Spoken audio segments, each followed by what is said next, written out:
Hola hermanos, ¿cómo están? Bendiciones y bienvenidos a una nueva transmisión de este programa llamado A través de la Biblia. Le damos gracias a Dios por esta bella oportunidad que nos concede nuevamente de poder reunirnos en torno al estudio de la palabra de Dios. Un viaje, un recorrido que hemos comenzado, que comenzamos en Génesis y obviamente pretendemos terminar en Apocalipsis. Hacer un recorrido total por los libros de la Biblia, tal cual como se nos presenta en ella, desde Génesis hasta Apocalipsis. Es un método que nos ayuda a poder entender la historia bíblica, a poder comprender más acerca del contenido de la palabra de Dios de una forma ordenada, de una forma sistemática, y que obviamente a nuestro estudio personal de la palabra de Dios nos ayuda bastante para poder hacer conexiones, para poder hacer una buena interpretación de la palabra de Dios y tener un mayor manejo del contenido bíblico. Esa es la idea de este programa, de poder ayudarle a usted en su estudio personal de la palabra de Dios, en su estudio devocional de la Escritura.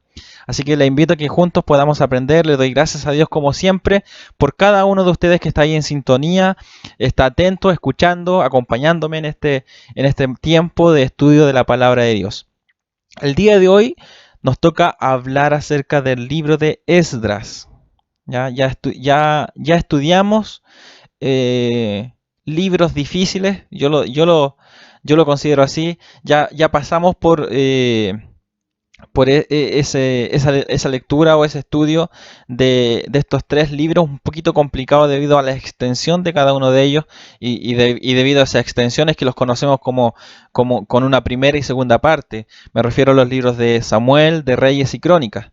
Creo que son libros que nos cuesta un poquito entender, que nos cuesta un poquito el poder estudiarlos detenidamente, pero creo que hemos logrado hacer un buen estudio de esos libros, una buena panorámica que nos aclaró bastante el contenido de estos libros. Y hoy comenzamos con el libro de Esdras. Ya es el 10º libro de esta sección conocida como libros históricos. Ya, los 12 libros históricos. Así que comenzamos nuestro estudio del día de hoy y como siempre vamos a orar y pedirle al Señor que nos sea asistiendo en este tiempo donde reflexionamos de la palabra de Dios. Gracias te damos, Señor, en esta hora por esta bendición que nos da nuevamente de poder estar juntos a través de estos medios y poder aprender más de su palabra, Señor. Queremos que ilumine nuestra mente, despeje nuestros pensamientos, Señor, que su sabiduría, que el conocimiento suyo, el conocimiento de lo alto pueda, Señor, pueda inundar nuestras vidas. No solamente un conocimiento humano, no sabiduría humana, sino que sea un conocimiento espiritual, una riqueza espiritual para cada uno de nosotros, Señor. Que tu palabra nos pueda enseñar, que tu palabra nos pueda redarguir, corregir, instruir, para que podamos estar preparados para toda buena obra, Señor. Creemos y confiamos que su palabra es suficiente para cada uno de nosotros, Señor. Y gracias te doy porque hasta aquí usted nos ha bendecido, nos ha acompañado, nos ha asistido a través de su palabra, Señor, y hemos aprendido cada día algo nuevo. Gracias te damos, Señor, porque todo esto lo hacemos, Señor, con el deseo de poder ser obreros aptos para trabajar, obreros capacitados, Señor, con tu Espíritu Santo, Señor, con el conocimiento de tu palabra, Señor. Nuestro deseo, nuestro interés es poder ser útiles para tu obra, Señor, útiles para tu iglesia, Señor, para ser también obreros de edificación para tu iglesia, Señor. Gracias te damos en esta hora y todo esto te lo pedimos y te lo agradecemos en el nombre de Jesús. Amén. Amén.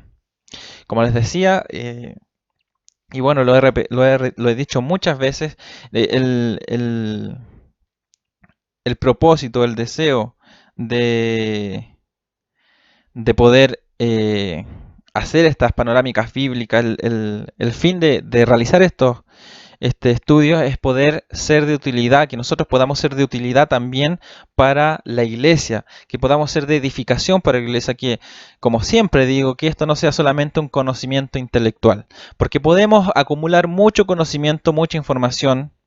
Sin embargo, si no sabemos aplicar esta información, si no sabemos aplicar este conocimiento, si no sabemos qué hacer con este conocimiento, de nada nos sirve.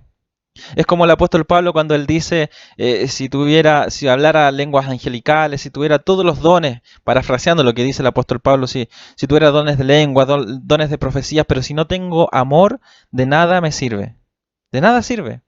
Si tuviera fe que le dijera a un monte, trasládate, trasládate, si tuviera fe para mover montañas, pero si no tengo amor, de nada me sirve. Así pasa también con el conocimiento. Si tengo todo el conocimiento, si tengo sabiduría humana, un intelecto mucho mayor que quizás cualquier otra persona, pero si no tengo la capacidad de poder utilizar el conocimiento de la palabra de Dios, si no sé utilizar correctamente lo que hemos aprendido estudiando la palabra de Dios y haciéndolo quizás diligentemente, pero si no tenemos esa capacidad de ser sabios, de nada nos sirve. De nada nos sirve acumular conocimiento si no somos capaces de poner en obra o en práctica ese conocimiento de una forma sabia. La sabiduría es saber aplicar el conocimiento que uno posee, independiente si es mucho o si es poco. La idea de este programa, la idea de este recorrido que hemos mencionado muchas veces, este viaje que estamos realizando a través de los libros de la Biblia, la idea eh, es poder poner en práctica el conocimiento de la palabra de Dios. Es poder ser de utilidad para nuestros hermanos, para que el día de mañana nosotros también podamos enseñar, para que el día de mañana también nosotros podamos aplicar esto en nuestra vida personal y que también otros puedan aprender no tan solamente por nuestras palabras, no tan solamente al oír lo que nosotros podamos decir, sino que también puedan aprender a través del ejemplo que nosotros podamos darle, de lo que nosotros hemos aprendido y hemos recibido por parte de Dios a través del tiempo que hemos dedicado también al estudio de su palabra. Así que le invito a que se anime, que no decaiga, que no desfallezca, que su fe se aumente cada día, que, que, que se interese por estudiar la palabra de Dios. Pero siempre, como les decía al comienzo, teniendo amor, como decía el apóstol Pablo, y siendo capaces de poner en práctica este conocimiento que el Señor nos entrega cada día. Entonces el día de hoy vamos a estudiar el libro de Esdras. Esdras es un libro que nos habla o que está en el contexto de, de la vuelta o del retorno de los judíos, del retorno del pueblo de Dios, del cautiverio a Palestina, ¿ya? Del retorno. Son libros post-exílicos. ¿Ya? El libro de Crónicas, ya mencionábamos en el estudio anterior que quien escribe, ¿ya? Se le llama el cronista, ¿ya? Y que muchos consideran que es el escriba, sacerdote Esdras quien haya sido su autor. Él escribe desde la perspectiva de una persona que ya ha vuelto, ya ha retornado del exilio. ¿Ya? Entonces vemos que a partir de Crónicas el contexto histórico o el contexto de estos libros nos hablan acerca ya del tiempo de la restauración. Ese es el tiempo que se le conoce después del cautiverio, el tiempo de la restauración. Entonces el libro de Esdras es un libro que está en este contexto, en el contexto de quienes vuelven del cautiverio babilónico a la tierra de Judá, de Jerusalén, a la tierra de Jerusalén. Vuelven a su tierra. El libro de Esdras, comenzamos hablando acerca del autor. El autor se atribuye la autoría de este libro al escriba Esdras. Mencionamos cuando hablamos del libro de Crónicas que se le atribuye también a Esdras la autoría del libro de Crónicas. Veíamos ciertas similitudes entre el libro de Crónicas, al final del libro de Crónicas, con el comienzo del libro de Esdras. ¿Ya? Y la tradición judía se lo atribuye fuertemente al escriba Esdras. Entonces hay una gran posibilidad y un gran porcentaje, aunque no hay una certeza, un 100% un 100% de certeza de que Esdras haya sido el escritor, pero sí hay argumentos, ya existe una posibilidad de que él haya sido el escritor. Como les digo, hay un gran porcentaje de posibilidad de que él haya sido el escritor, pero no hay certeza tampoco de aquello. Ya no sé, no es 100%, no podemos asegurarlo al 100% que Esdras haya sido el escritor. De hecho, se habla del libro de Esdras y Nehemías como un solo libro. Ese es otro punto muy importante. Y muchos cristianos, ya muchos estudiosos evangélicos y también estudiosos de la alta crítica, que lo hablamos ya al comienzo de este programa, cuando hablamos, cuando hicimos una introducción a la Biblia, hablamos acerca de este movimiento llamado la alta crítica, que es un movimiento que estudia la escritura, pero desde un punto de vista más racional, más intelectual que desde un punto de vista espiritual y interpretativo como la palabra de Dios.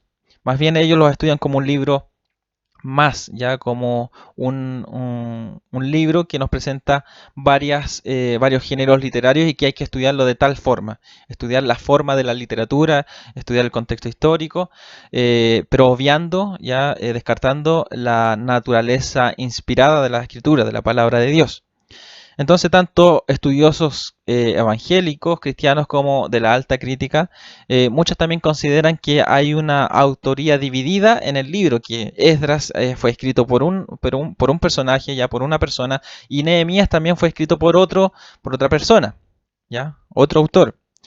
Entonces no podemos decir con certeza al 100% que Esdras es el escritor, pero sí la tradición judía se lo atribuye fuertemente a él. Varias posturas cristianas evangélicas consideran esta posibilidad de que Esdras haya sido el escritor. Eh, entonces, cuando nosotros hablamos de la autoría, cuando hablamos de la paternidad de este libro, eh, podríamos decirlo considerando la postura judía, ya la tradición judía, y una postura más conservadora, podríamos decir que Esdras es su autor. Y, y si no fuese así, también lo podemos llamar como, al igual que el libro de crónicas, al autor se le reconocía como el cronista, así también lo podemos identificar en este libro de Esdras como el cronista. ¿Ya? Esdras es la persona que con mayor probabilidad escribió tanto Esdras como Nehemías, eso lo mencionamos, los cuales originalmente pudieron haber sido un solo libro. Esta división corresponde a años más tarde, ¿ya? Y en nuestras Biblias actuales, ya en las versiones de nuestras Biblias que nosotros conocemos, eh, hay una división. ¿Ya? Hay una división de estos dos libros. Ya se conoce como Esdras y Nehemías como libros independientes. Ahora, viendo el contexto histórico, viendo el contenido, obviamente hay una conexión entre estos dos libros. Y obviamente nos hace pensar también en esa posibilidad de que realmente en su origen hayan sido un solo escrito, un solo texto. Esdras nunca afirma que él escribió estos libros. Entonces también tenemos ese argumento en el mismo libro que Esdras, si bien es un personaje, el personaje principal de este libro, aún así él no se atribuye así la escritura de este libro. Pero hay argumentos, como decíamos, para pensar de que él sí haya sido el escritor.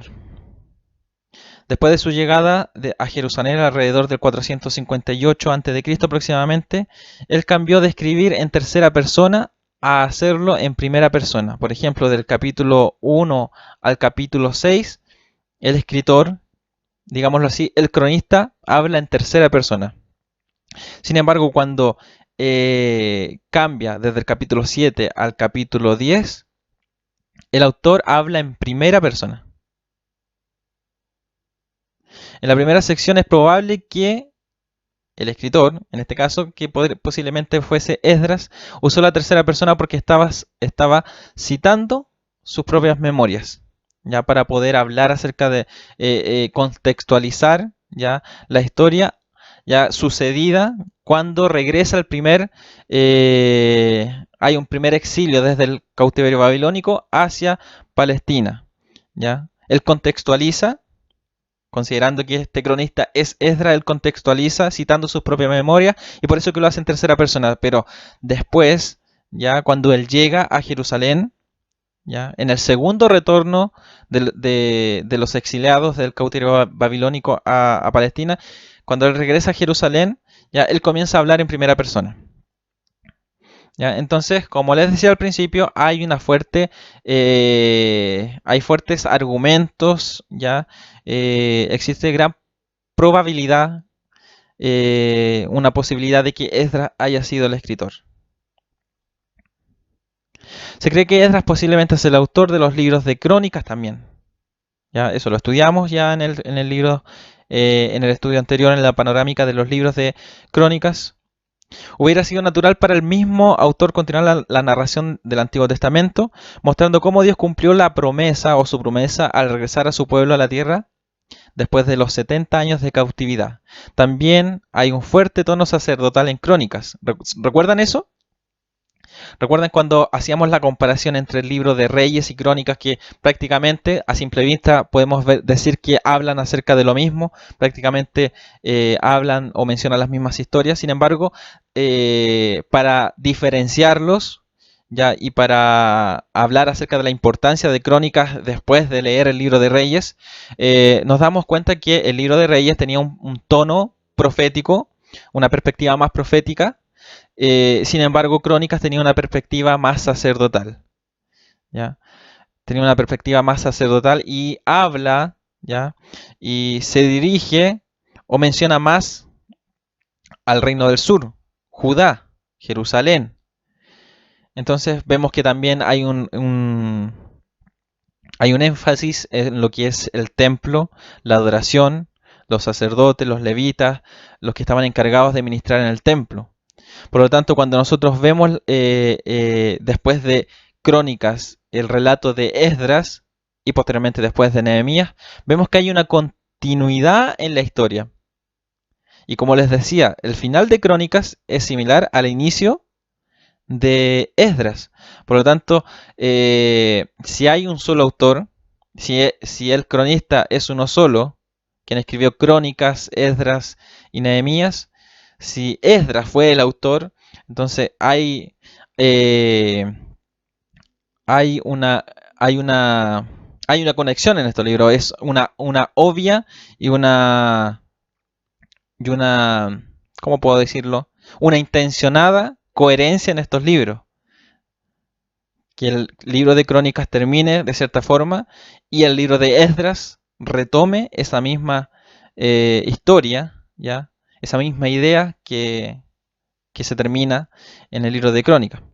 Perdón si soy muy enredado para poder explicar esto, pero lo que quiero decir es que probablemente si el cronista, ¿ya? Si hay un autor detrás del libro de Crónicas de Esdras y Nehemías, ¿ya? Probablemente esto sea, o sea, lo más probable es que sí hay un autor detrás de estos tres libros, ¿ya? Lo que quise decir es que si hay una sincronía en estos libros en cuanto a su tema, el libro de Crónicas, Esdras y Nehemías, es que lo más probable es que haya un cronista detrás de estos libros, haya un solo autor. Y como hemos dicho, la tradición judía se lo atribuye fuertemente a Esdras. Esdras también era descendiente, ya tenía ascendencia sacerdotal. ¿Ya? Él provenía de una familia, era descendiente de la tribu de los sacerdotes, era descendiente de Aarón, ¿ya? Descendiente sacerdotal de Aarón. Por lo tanto, si él es el autor, claramente podemos ver su perspectiva en el libro de Crónicas, el libro de Esdras y Nehemías. Entonces vemos que en cuanto al autor, tenemos esta probabilidad, esta gran probabilidad de que Esdras haya sido su autor. Ahora, con certeza, con seguridad, ¿podemos afirmarlo? No lo podemos afirmar a ciencia cierta al 100%. Sin embargo, es una gran probabilidad de que haya sido el escritor. En cuanto a la fecha en que fue escrito el libro de Esdras, podemos decir que el libro fue escrito más o menos en el 457 al 444 antes de Cristo. Es una fecha aproximada, del 457 al 444 antes de Cristo. Esdras guió el segundo regreso de Persia, ya alrededor del 458 a.C. Por lo tanto, el libro fue terminado ya poco después, como les decía, en el 457 al 444 antes de Cristo. ¿Ya? Vuelvo a decir, Esdras lidera el segundo gran, o podemos decir, el segundo retorno de los exiliados a Jerusalén. ¿Ya? Así que esa es la fecha, autor, ya hablamos del autor, y también de la posible fecha de escritura de este libro. Ahora, considerando también Nehemías, considerando la posibilidad ya de que estos libros hayan sido uno, Esdras y Nehemías, que lo más probable es que haya sido así, podemos decir que la fecha de escritura es del 457 al no más allá del 400 antes de Cristo. No más allá del 400 antes de Cristo.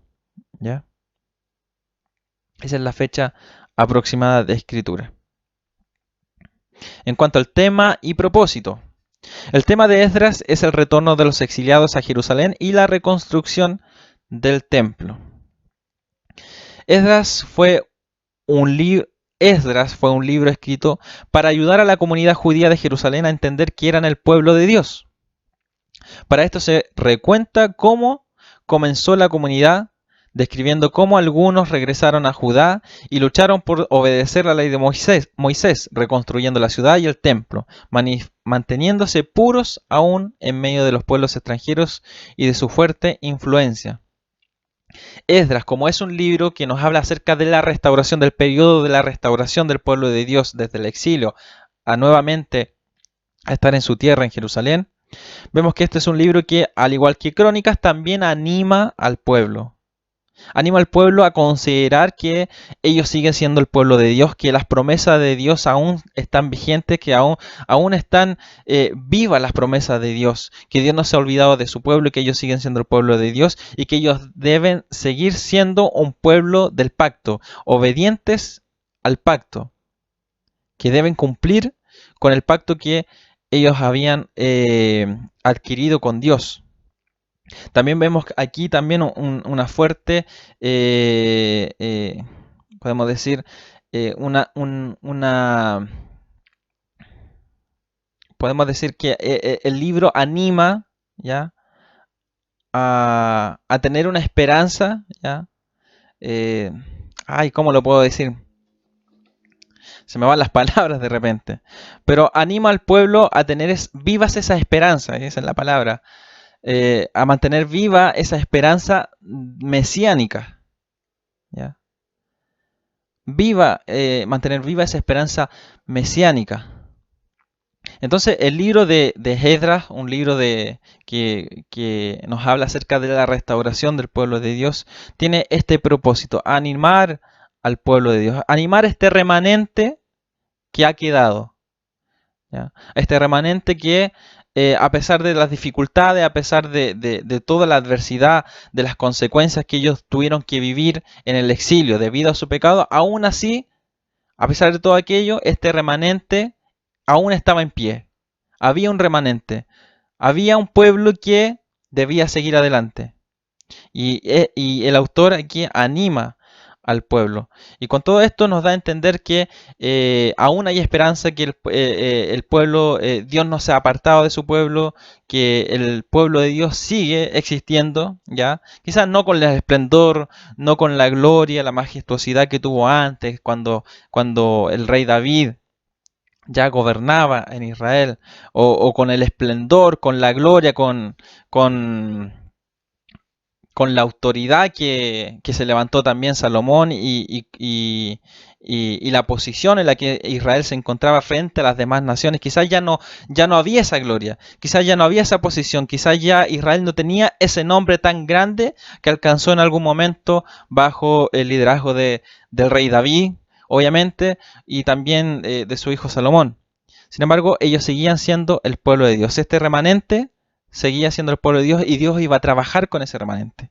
Ese es el propósito, ese es el tema del libro de Esdras y el propósito del autor al escribir este libro. Tenemos versículos claves como Esdras capítulo 3 versículo 11 que nos dice: y cantaban alabando y dando gracias a Jehová y diciendo: porque Él es bueno, porque para siempre es su misericordia sobre Israel. Y todo el pueblo aclamaba con gran júbilo, alabando a Jehová, porque se echaban los cimientos de la casa de Jehová. Este es un capítulo donde donde nos habla acerca de la reconstrucción, cuando se retoma la reconstrucción del templo. Recuerden que cuando Nabucodonosor en el 586 ya destruye Jerusalén, destruye el templo, Siria, la ciudad, el templo queda hecho pedazos, ya no existe más templo. Entonces cuando este primer retorno de los exiliados a Jerusalén se lleva a cabo, la tarea que ellos tenían era la reconstrucción del templo. El volver a adorar a Dios, y para volver a adorar a Dios era necesario la reconstrucción del templo. Sin embargo, este templo no era tan, no tenía el esplendor, ya no era tan grande, no era tan magnífico, no tenía la misma gloria que el templo que había construido Salomón. Sin embargo, ya se había comenzado la reconstrucción, ya se estaba comenzando nuevamente esta construcción del templo. Pero como les decía, había una notoria diferencia. De hecho, en este capítulo se nos habla de que los jóvenes estaban contentos. Los que eran más jóvenes estaban contentos de haber comenzado esta obra, de haber celebrado la fiesta de los tabernáculos, haber dedicado el templo, la construcción, la reconstrucción del templo, que obviamente estaba a medias, que no estaba en su totalidad reconstruido, pero estaban contentos. Sin embargo, los ancianos, los que habían visto la gloria del templo de Salomón, ellos lloraban, porque la gloria de Dios no se hacía notoria como lo era en el templo de Salomón. Recuerden que en el templo de Salomón o en el tabernáculo la presencia de Dios estaba allí. Ya se hacía notoria la presencia de Dios en aquel lugar, la aprobación de Dios al morar allí en el tabernáculo, al morar ahí en el templo. Sin embargo, en esta reconstrucción, en este comienzo de la reconstrucción del templo, no pasó así. No era evidente la presencia de Dios en aquel lugar. Ya no tenía esa majestuosidad o esa gloria que tuvo en el pasado. Por eso que los ancianos lloran, por eso que los ancianos no están tan contentos como los jóvenes. Esdras capítulo 7 versículo 6 también nos dice: este Esdras subió de Babilonia, era escriba, diligente en la ley de Moisés, que Jehová Dios de Israel había dado, y le concedió el rey todo lo que pidió, porque la mano de Jehová su Dios estaba sobre Esdras. Entonces, del capítulo 7 en adelante nosotros vemos que se nos habla de Esdras, ¿ya? Del segundo retorno de los exiliados a Jerusalén. Y vemos algo muy importante aquí, que la mano de Dios estaba sobre Esdras, no en un sentido negativo, no en el sentido de que la mano de juicio de Dios estaba sobre Esdras, sino que la mano de Dios estaba a favor de Esdras. Y esto no tan solamente era evidente para Esdras, personalmente para él, sino que también era evidente para los demás. ¿Ya? Esdras hallaba gracia ante Dios, pero también ante la presencia, en este caso, del rey, ¿ya? Del rey de Persia, quien le autoriza a ir a Jerusalén, a enseñar la ley de Dios. ¿Ya? Y este rey hace todo lo posible para que Esdras no tenga ningún inconveniente ni nada, y que él pueda llevar consigo a un grupo más de personas ya de vuelta a Jerusalén y comenzar esta labor de poder reformar a la comunidad judía ahí en Jerusalén, y le pudiera enseñar la ley de Dios, los pudiera guiar en la correcta ley, y pudiera reformar la vida religiosa, la vida social de del pueblo de Dios allá en Jerusalén. Entonces vemos que no tan solamente era evidente para él mismo que Dios estaba con él, sino que también para los demás era evidente que la mano de Dios estaba sobre Esdras. Y finalmente vamos a hablar acerca del libro en sí. Ya hemos hecho una introducción muy, muy extensa de lo que es el libro. Ahora, el libro tiene 10 capítulos, ya no es un libro tan extenso tampoco. Y el libro lo vamos a bosquejar de la siguiente forma, así que tome nota, como siempre, vamos a bosquejar este libro en dos partes, lo vamos a dividir en dos partes. Desde el capítulo 1 al capítulo 6 se nos habla de la reconstrucción del templo. ¿Ya? Y también podemos agregar algo más, si es que usted lo quiere ahí complementar con más información. Podemos decir que desde el capítulo 1 al 6 se nos habla del primer retorno de los exiliados a Jerusalén y la reconstrucción del templo. El primer retorno y la reconstrucción del templo. Y desde el capítulo 7 al 10 observamos el segundo retorno y las reformas religiosas de Esdras las reformas religiosas de Esdras. ¿Ya? No quiero hacerlo tan largo. El segundo retorno y las reformas religiosas de Esdras bajo la ley de Moisés. Eso quería decir. Entonces tenemos del capítulo 1 al 6 el primer retorno y la reconstrucción del templo, y desde el capítulo 7 al capítulo 10 el segundo retorno y las reformas religiosas de Esdras bajo la ley de Moisés. ¿Ya? Así vamos a dividir este libro. En primer lugar, tenemos en el primer capítulo el decreto de Ciro. Recuerden que el libro de Crónicas termina con este decreto en el 538. ¿Ya? 539 el imperio persa ya se impone ante el imperio de Babilonia. El imperio de Babilonia cae y el imperio naciente es el imperio persa. Ya 539. 538 el rey persa Ciro ya decreta que los quienes hayan sido tomados en cautiverio, en este caso los israelitas, los judíos que fueron tomados en cautiverio, podían volver a su tierra, podrían volver a Jerusalén.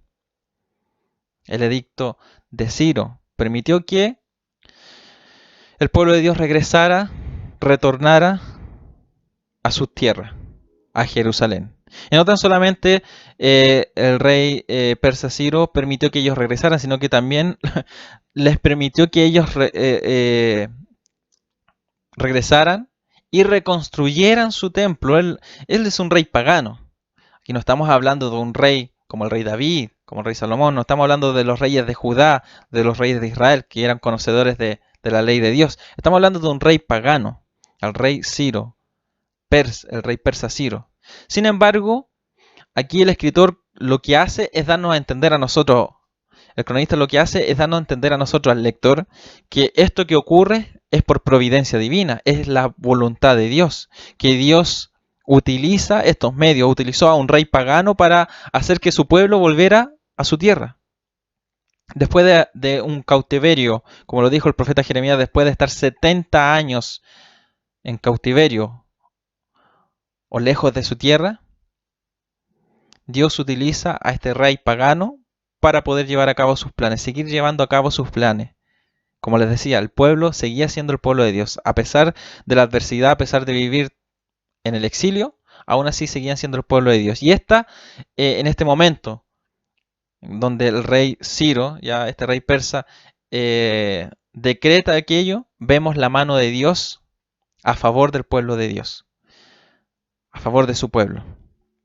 Y esto también vemos que es el cumplimiento, ¿ya?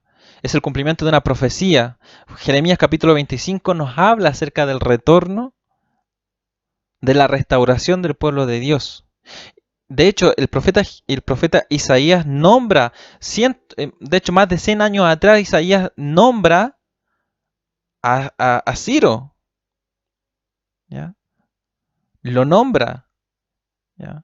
Se refiere a él por su nombre, a Ciro, ¿ya? Y dice, Ciro, mi siervo. O sea que Dios utiliza, como dice la Escritura, Dios pone y Dios saca reyes, gobernantes.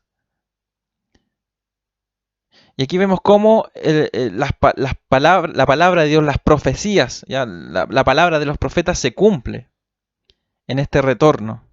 ¿Ya? En este edicto, en este decreto de este rey persa, vemos también el cumplimiento de las promesas de Dios hechas por los profetas y que aquí vemos que se cumple al pie de la letra. Cuando se produce este retorno, ya 539, el imperio persa se impone, 538 se decreta este edicto de retorno del pueblo de Dios a su tierra. 537 más o menos es donde el pueblo de Dios retorna, ¿ya? Y el capítulo 2 nos habla acerca de este retorno, de este remanente, ¿ya? Este remanente que vuelve bajo la dirección de Zorobabel. ¿Ya? En este retorno o en estos retornos, en estas etapas de retorno al pueblo de Dios, del pueblo de Dios a la tierra de Jerusalén, hay diferentes líderes, ¿ya? Y el escrito, tanto de Esdras, tomando en cuenta también Nehemías, nos habla de 3 retornos, ¿ya? De 3 periodos donde los exiliados vuelven a Jerusalén. En primer lugar, el primer retorno está bajo la dirección de Zorobabel. Y bajo esta dirección de este hombre, de Zorobabel, vuelven más de 50.000 personas a Jerusalén. Más de 50.000. El segundo retorno está bajo la dirección de Esdras. Ahí es donde vuelven más o menos 1.500 personas. Y el tercer retorno está a cargo de Nehemías. Y en el libro de Esdras se nos habla del primer y segundo retorno. Ya en el libro de Nehemías se nos habla acerca de este tercer retorno. Entonces cuando se produce este edicto, hay un masivo retorno. Más de 50.000 personas vuelven a Jerusalén. ¿Y cuál era su misión al volver? ¿Cuál era la misión? El poder reconstruir el templo. Reconstruir el templo que había sido destruido por los babilonios. En esta tarea se comienza a hacer esta labor de reconstrucción. ¿Ya? Se comienza esta labor. De hecho, el capítulo 2 nos habla acerca de listas, ¿ya? De listas genealógicas, ya que nos habla acerca de, bueno, no se nos habla de la totalidad de quienes volvieron, pero sí se nos habla de un grupo de personas que predominan, por ejemplo, sacerdotes, levitas. ¿Ya? ¿Por qué? Porque la misión que tenían que realizar, la misión que ellos tenían era poder reconstruir el templo. Y para reconstruir el templo también tenía que haber un orden, un sistema, ¿ya? Adecuado para poder llevar a cabo una adoración adecuada a Dios. Entonces, en el capítulo 2 se nos habla de este remanente que vuelve y se nos hablan de algunas genealogías, ¿ya?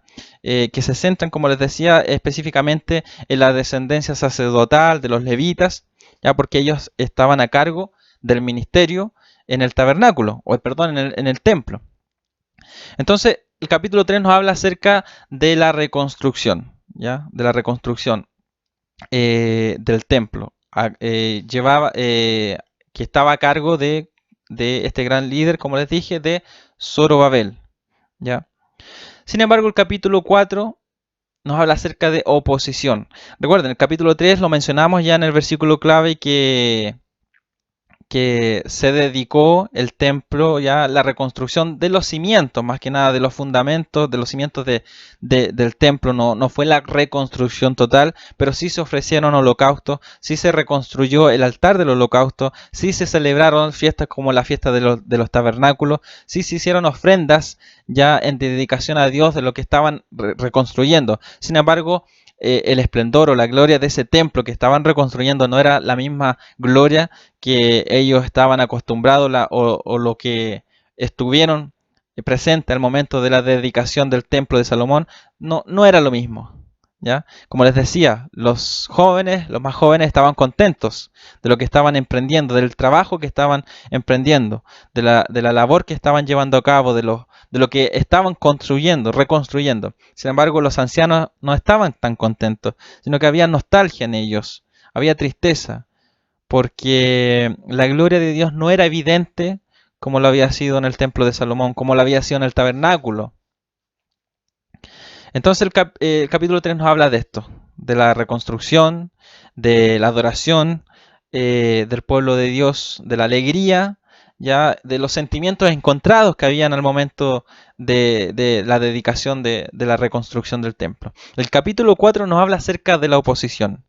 Les mencioné que estos tres grandes líderes, bajo el liderazgo de estas tres personas, Zorobabel, Esdras y Nehemías, también hubo oposición para ellos. Y en el capítulo 4 nos habla acerca de la oposición, de los samaritanos. Aquí vemos un poquito el contexto de las contiendas entre judíos y samaritanos.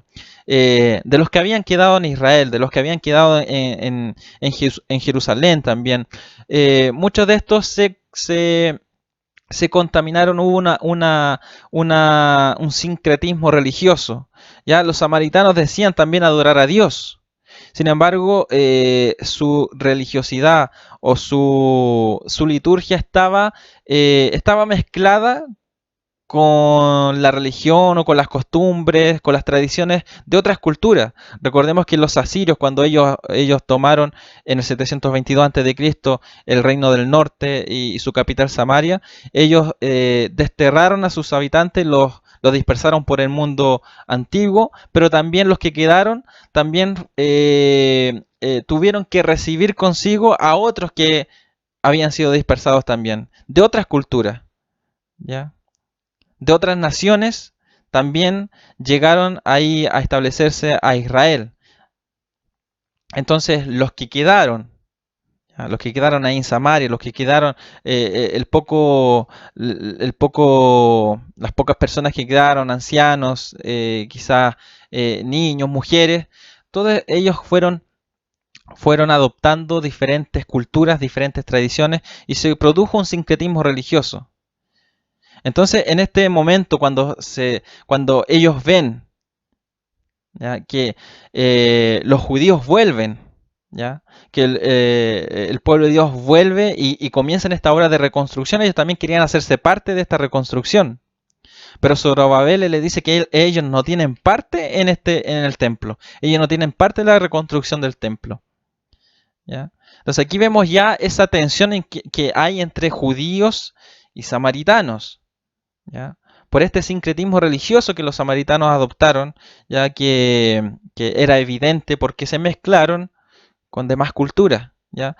Los judíos, ellos celosos también en cuanto a la ley, ellos también consideraban que lo que los samaritanos habían hecho era obviamente corromper, quebrantar la ley de Dios, aunque ellos también la habían quebrantado y por eso ellos habían vivido las consecuencias del exilio.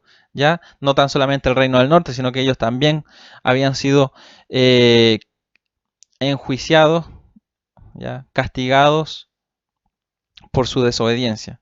Entonces hubo oposición. ¿Ya? Hubo oposición, pero sin embargo Zorobabel pudo sobreponerse a esto, ¿ya? Sin embargo, esa oposición hizo, que se siguiese con la reconstrucción, la oposición hizo que el templo se demorara o la reconstrucción del templo se aplazara entre 15 a 16 años más. Si bien pudo construirse el templo, pudo realizarse la reconstrucción del templo finalmente, pero hubo esta oposición, hizo que hubiese un retraso de 15 o 16 años, ¿ya?, en la reconstrucción del templo. Entonces, Zorobabel, Esdras, Nehemías tuvieron también oposición. Tuvieron personas ya cerca de ellos que quisieron que ellos terminaran, acabaran con la obra, que no siguieran. 15 años, 15, 16 años aproximadamente, en donde el pueblo de Dios no pudo continuar con la obra por la oposición que hubo. Finalmente se pudo, ya, finalmente se reconstruyó el templo, ¿ya? Pero tuvieron que pasar más o menos 20 años desde que llegaron a Jerusalén nuevamente, más o menos 20 años aproximadamente. Se demoró la reconstrucción del templo. Y durante este tiempo, de oposición, en donde habían cesado los trabajos de reconstrucción del templo, aquí es donde también vemos la profecía de Ageo y Zacarías. Aquí tenemos como contemporáneos los profetas Ageo y Zacarías. Y mientras el pueblo había cesado la reconstrucción del templo, Ageo les da a entender que ellos debían reconstruir el templo. Ellos debían comenzar nuevamente con esta obra de reconstrucción. Ageo él denuncia ante el pueblo que ellos, en vez de adornar, en vez de dedicarse a la casa de Dios, ellos se dedicaron a construir sus propios hogares, a establecerse ya ahí en Jerusalén, a establecerse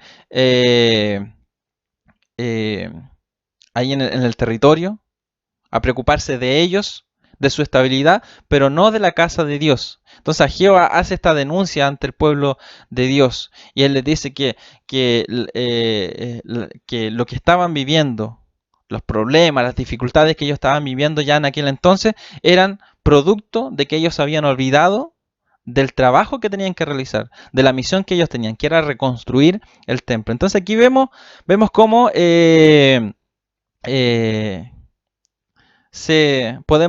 entrelazan ya en la historia de Esdras, ya se entrelaza con las profecías de estos profetas, de Ageo y Zacarías. Ya aquí hacemos una conexión. Posteriormente nosotros vamos a ver los libros en los profetas menores, vamos a ver los libros de Ageo y de Zacarías, ¿ya? Pero ahora si nosotros hacemos la conexión, es en este contexto, es en este periodo de la historia del pueblo de Dios en que ellos profetizaron, en que ellos desarrollaron su ministerio. Entonces ellos desarrollaron este ministerio cuando el pueblo había cesado, cuando hubo oposición. El capítulo 4 que nos habla acerca de la oposición ya para la reconstrucción. Esta oposición hizo que el pueblo cesara de reconstruir el templo por 16 años aproximadamente, en donde ellos se dedicaron solamente a establecerse ahí en Jerusalén, establecer sus hogares, pero no a dedicarse a la obra de Dios. Y el capítulo 5 nos habla acerca de el contexto del capítulo 5 nos habla acerca de las profecías de Ageo, de Zacarías, y de cómo finalmente, capítulo 6 nos habla acerca de que el templo finalmente se reconstruye. Finalmente el templo se reconstruye, a pesar de que hubo oposición y que hubieron problemas de índole político incluso, pero aún así el pueblo pudo finalmente reconstruir el templo. Entonces, esta es la primera parte. El pueblo llega del exilio, aproximadamente más de 50.000 personas bajo el liderazgo de Zorobabel. Se comienzan los trabajos de reconstrucción del templo, ¿ya? Se hace una dedicación de la reconstrucción. Sin embargo, hay oposición, ¿ya? Y esta oposición hizo que los trabajos de reconstrucción cesaran durante 16 años. Durante este tiempo se desarrolla el ministerio del profeta Ageo, del profeta Zacarías, ¿ya? Este es el contexto de estos profetas. Así que cuando nosotros estudiamos los libros de Ageo y de Zacarías, vamos a entender el contexto al que el contexto que se nos da en cada uno de sus libros. ¿Ya? Vamos a poder entender claramente del por qué Ageo dice lo que está diciendo, del por qué Zacarías habla lo que está hablando. ¿Ya? Y el capítulo 6 nos habla acerca de la construcción de la obra terminada, de la reconstrucción del templo.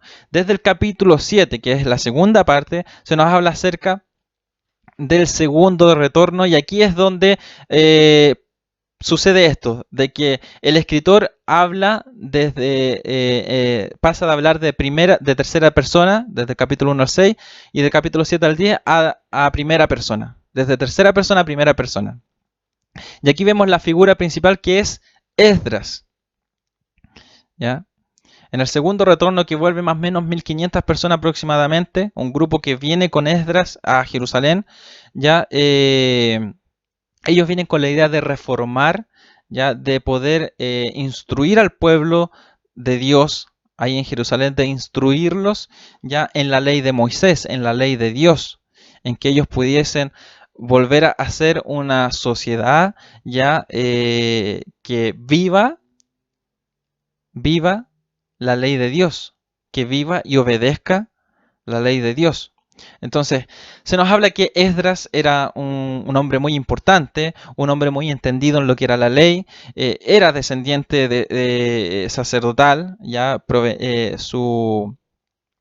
él venía de la línea sacerdotal de Aarón, por lo tanto era conocedor de lo que era la adoración, de lo que era el ministerio ya de los sacerdotes, era escriba, ¿ya? Era una persona que era entendida, era docta en lo que eran las escrituras.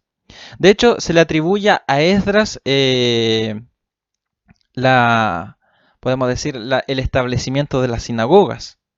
Y también se le atribuye a Esdras el establecimiento del canon del Antiguo Testamento, que para el tiempo de Esdras él probablemente haya sido el que compiló en su totalidad los libros del Antiguo Testamento, lo que nosotros conocemos como Antiguo Testamento. Entonces era una persona muy importante, y bajo el liderazgo de Esdras es que hay un segundo retorno hacia Jerusalén. Ya probablemente Esdras no haya vivido cuando se haya decretado ya el edicto de Ciro del retorno de los judíos a Jerusalén. Sin embargo, él vuelve o retorna con un grupo de personas a Jerusalén, ¿ya? Y él se alegra de ver ya Jerusalén, ¿ya? Él, él está contento de estar ahí en Jerusalén, ¿ya? Obviamente yo creo de ver el templo reconstruido, ¿ya? Sin embargo, como les dije también cuando hablamos acerca de Zorobabel, también cuando Esdras vuelve, cuando Esdras va a Jerusalén, ¿ya? Se encuentra también con oposición, ¿ya? Se encuentra con oposición. Cuando él retorna ya con este grupo de 1500 personas aproximadamente a Jerusalén, él se prepara, ¿ya? Él se prepara en ayuno, en oración, se prepara espiritualmente para poder volver y llevar a cabo esa misión que él tenía, junto con las personas que le acompañaban, porque él también se hizo acompañar de personas capacitadas, de levitas, de sacerdotes, que pudieran ayudarle en estas reformas que él iba a llevar a cabo. Recuerden que esta segunda parte nos habla acerca del segundo retorno y las reformas hechas por Esdras bajo la ley de Moisés. Entonces él se prepara. Capítulo 8 nos habla acerca de la preparación que Esdras tuvo antes de volver ya de ir a Jerusalén. Y todo esto bajo la dirección también del rey Artajerjes, ¿ya? Entonces aquí hablamos de varios reyes persas ya que quizás nos confunden un poquito. Y quiero hacerle como una cronología breve y contextualizar ya un poquito la historia en este tiempo, en este periodo, ¿ya? Porque estamos hablando de muchos nombres, de Ciro, de Artajerjes, de Jerjes, de Darío, que también nosotros lo vamos a ver, que lo vemos en el libro. ¿ya? Entonces quiero hacerle una cronología más o menos rápida para que más o menos entienda cómo se va desarrollando la historia del libro de Esdras. Por ejemplo, ya hablamos del el rey persa Ciro, ¿ya? Bajo el mandato del rey persa Ciro, ya en el 538 aproximadamente, es que se produce el primer retorno, ¿ya? A Jerusalén bajo el liderazgo de Zorobabel, ¿ya? Bajo el liderazgo de Zorobabel. Durante este tiempo ya tenemos como contemporáneo a quién? Zorobabel, como hemos dicho, y también los profetas Ageo y Zacarías. También son contemporáneos de este rey persa llamado Ciro. Después del rey persa Ciro viene Cambises, ¿ya? Y Cambises reinó durante el periodo en que donde el pueblo de Israel cesó la reconstrucción del templo, durante estos 15 o 16 años donde el pueblo no trabajó en la reconstrucción del templo, ¿ya? También contemporáneos con el profeta Ageo y Zacarías, ¿ya? Después de Cambises tenemos la mención del rey Darío I, ¿ya? Rey persa Darío, también contemporáneo del profeta Ageo y Zacarías, y es aquí donde se termina la reconstrucción del templo, ¿ya? Después de esos 15, 16 años que el pueblo no trabajó en la reconstrucción del templo, ¿ya? Hubieron muchos problemas políticos, como les decía, y mucha oposición a que se iniciara nuevamente la reconstrucción del templo. Pero finalmente, bajo el liderazgo del rey Darío, ¿ya? Del rey persa Darío, se finaliza la reconstrucción del templo, ¿ya? En un periodo más o menos de 4 años. ¿Ya? Por eso que redondeamos la reconstrucción del templo en más o menos 20 años. ¿Ya? Y después del rey Darío vemos a Jerjes o Asuero. Y este es el rey persa, ya que nosotros lo conocemos, pero en la historia del libro de Esther, ¿ya? Porque tenemos Esdras, Nehemías y Esther, pero Esther podemos decir que es un paréntesis, ¿ya? De lo que sucedía, ¿ya? En Persia, ¿ya? En el reino persa. Es un paréntesis de lo que estaba sucediendo en en el reino persa, con Esther, ¿ya? Estando allá. Y este paréntesis ocurre podemos decir, entre los libros de Esdras y Nehemías. Entre los libros de Esdras y Nehemías ocurre este paréntesis que nosotros hemos mencionado, ¿ya? Esther es un paréntesis entre estos dos reyes. Aquí estamos hablando en Esdras y Nehemías, estamos hablando de lo que está sucediendo en la tierra, en Palestina. Pero Esther nos habla de lo que está sucediendo en el imperio persa, ¿ya? Entonces, Jerjes o Asuero es el rey persa que se nos menciona en el libro de Esther, ¿ya? Y Artajerjes es el rey persa que se nos menciona ya en el libro de Nehemías, ¿ya? Entonces tenemos también ahí como contemporáneo a Esdras, Nehemías, y también tenemos como contemporáneo con este rey, ya Artajerjes, al profeta Malaquías. Entonces, no quiero ser tan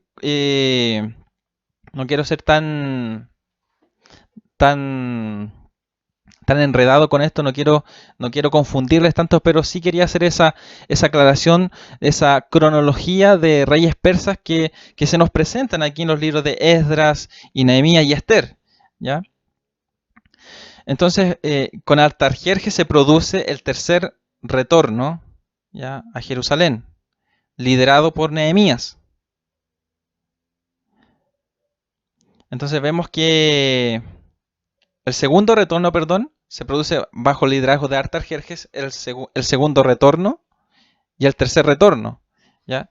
Es el rey Artajerjes quien permite a Esdras o envía a Esdras, ¿ya? En este segundo retorno a Jerusalén. Entonces tenemos el primer retorno bajo el rey persa Ciro, el segundo retorno con el rey Artajerjes y el tercer retorno también con el rey Artajerjes, ¿ya? Y tenemos como profetas contemporáneos de este periodo, que que se nos menciona en el libro de Esdras y Nehemías, a los profetas Ageo, Zacarías y también Malaquías. Entonces, vuelve en el segundo retorno a Esdras, retomemos nuevamente, ya la mano de Dios estaba sobre Esdras, ya no tan solamente era evidente para él, sino que también para los demás, para el rey Artajerjes que lo envía, ya, y él permite que no le suceda nada a Esdras, lo equipa, ya le entrega tesoros para cuando él llegue a Jerusalén. Entonces, pero vemos que él se encuentra con oposición también al momento de llegar. Se encuentra con una oposición. Y se da cuenta de que todos los que habían retornado en el primer exilio, en el primer retorno desde el exilio a Jerusalén, todas aquellas personas, todos aquellos judíos, podemos decirlo así, todos se habían establecido en la tierra, pero se habían contaminado en el sentido de que habían contraído matrimonios con personas extranjeras. ¿Ya? Habían contraído matrimonio con mujeres extranjeras, cosa que estaba prohibido por la ley. Y de hecho eso también eso era un reclamo de los judíos hacia los samaritanos, que se habían mezclado con otras culturas.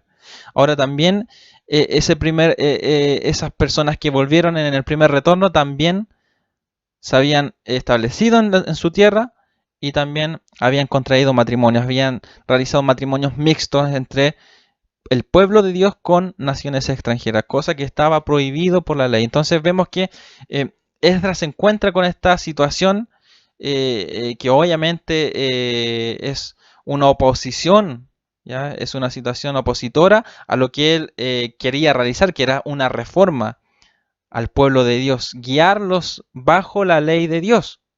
Y esto estaba totalmente contrario a lo que él quería hacer. Entonces vemos que Esdras, podemos decir que eh, su espíritu se entristece. ¿Ya? Hay en él tristeza, dolor por la situación, hay una pena en su corazón y él ora a Dios. Y él se identifica con el pecado del pueblo. ¿Ya? Él confiesa el pecado del pueblo. Entonces aquí vemos una característica del liderazgo de Esdras, que él se identifica con el pecado del pueblo y él pide por el pueblo. Él recuerda que lo que vivieron sus antepasados, lo que vivió el pueblo de Dios por ser desobediente, que ellos vivieron en el exilio, sufrieron las consecuencias de vivir una vida no conforme a los propósitos de Dios, no conforme a la ley de Moisés. Sufrieron las consecuencias de la desobediencia.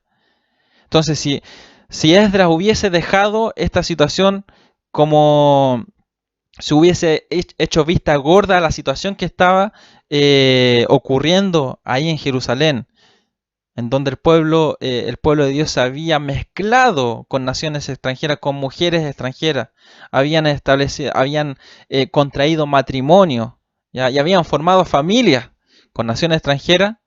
Él, eh, él estaba preocupado de que sucediera y él estaba seguro que iba a suceder lo mismo que le había sucedido a sus antepasados. Entonces él comienza a identificarse con el pecado del pueblo, pero a confesar ese pecado ante Dios. Y también a que esta actitud que él toma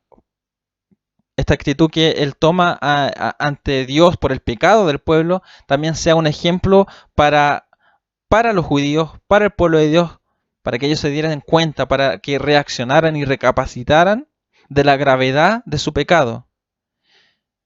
Entonces el pueblo vio en Esdras esa tristeza, ese dolor que él tenía, y también se arrepintieron, recapacitaron de lo que ellos habían hecho. Y de hecho, Esdras les dice que tienen que hacer la voluntad de Dios, que tienen que enmendar su pecado. Y el pueblo se compromete a hacerlo. Y es como sucede y ha sucedido a lo largo de su historia. Cuando Moisés guió al pueblo de Israel, el pueblo de Israel se comprometió, dice, a todos a una voz a hacer la voluntad de Dios. Pero, ¿qué hacían? Totalmente lo contrario. Cuando Josué, él está a punto ya de morir, también le encarga al pueblo de Dios hacer la voluntad de Dios, no volverse hacia atrás, no inclinarse ante otros dioses, no adorar dioses ajenos. Josué exhorta al pueblo a hacer la voluntad de Dios. ¿Y el pueblo qué es lo que hace? Se compromete a hacer la voluntad de Dios. ¿Pero qué pasa? Hace totalmente lo contrario. Y vemos el libro de Jueces como el pueblo de Israel hacía totalmente lo que a ellos bien le parecía. Y aquí vemos nuevamente a Esdras confrontando al pueblo con su pecado, intercediendo, confesando el pecado del pueblo. El pueblo se arrepiente. El pueblo se siente identificado con la actitud de Esdras y se arrepiente. Y también se compromete a hacer la voluntad de Dios. Y aquí vemos un acto bien controversial, ¿ya? Un episodio bien controversial, bien un poco complicado por lo que nos presenta. Esdras, la solución que él da al pueblo es que todos esos matrimonios mixtos entre los hijos de Dios con las mujeres extranjeras debían anularse, debían disolverse. Esdras manda a divorciarse a los líderes. No tan solamente era el pueblo el pueblo común y corriente, sino que también habían líderes, sacerdotes, que también habían incurrido en estos matrimonios mixtos, lo cual desagradaba a Dios. El pueblo de Dios debía mantenerse santo, apartado, en todo sentido. Y no era que esta idea de ser un pueblo apartado no era una idea de superioridad, sino más bien era una forma en la que el pueblo de Israel no se contaminara con el pecado de las demás naciones, con las tradiciones, con la cultura, con la religiosidad de las demás naciones. El pueblo de Dios debía ser santo, debía ser apartado, distinto. En contraste con el mensaje del profeta Malaquías, como mencionábamos anteriormente, un contemporáneo también, el profeta Malaquías dejó claro que el hombre debía apartarse del mal, pero también dejó claro que el hombre no tenía que contaminarse, pero dejó claro que el divorcio Dios lo aborrecía. Pero Esdras vemos que él manda a divorciarse a todos aquellos que habían contraído matrimonio con mujeres extranjeras, los manda a divorciarse. Y a expulsar a todas estas mujeres y a los niños. Entonces, como muchos mencionan aquí, vemos como un anticlímax. ¿Ya? Pero aquí podemos ver que esta reacción, que obviamente esta solución que Esdras entrega al pueblo, no era un mandato divino.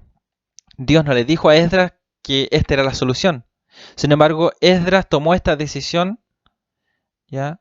Y vio el divorcio como un mal necesario para evitar que sucediera lo que había sucedido anteriormente. Entonces, al igual que al principio en el capítulo 2, cuando se nos habla del remanente que vuelve y se nos hablan de ciertas, se nos presentan ciertas genealogías, algunas genealogías más importantes como de los sacerdotes, de los levitas, ahora también, finalizando este libro, se nos habla acerca de aquellos que cometieron pecado. Se nos da una lista de una gran cantidad de líderes religiosos, de sacerdotes, de quienes estaban liderando el pueblo, pero que también habían incurrido en este pecado.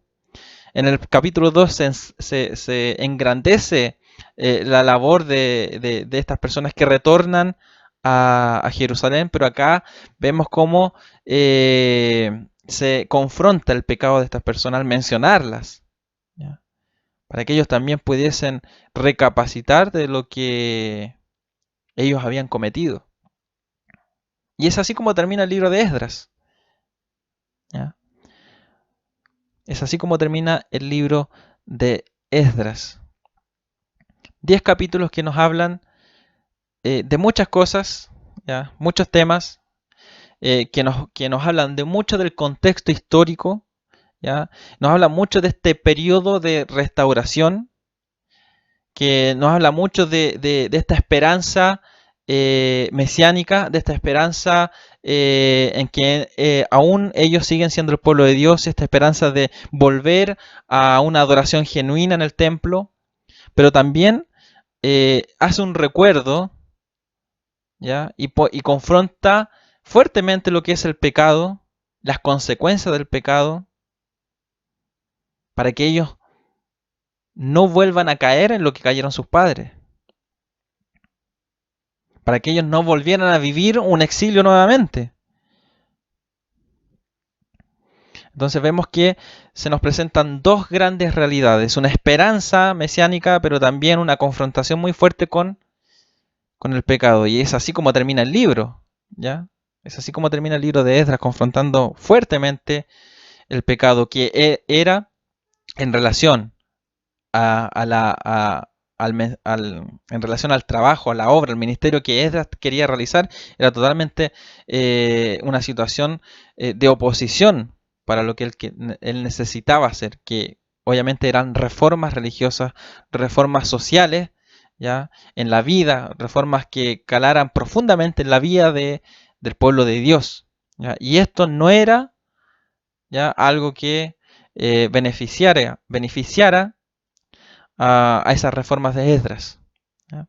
Así que aquí terminamos ya el estudio del día de hoy. Nos pasamos otra vez un poquito hablando de este libro, pero espero haberles dejado claro más o menos el contexto, la historia, ya en el momento histórico que nos encontramos ahora en el libro de Esdras, el tiempo de la restauración, ya un periodo de la historia del pueblo de Israel, ¿ya?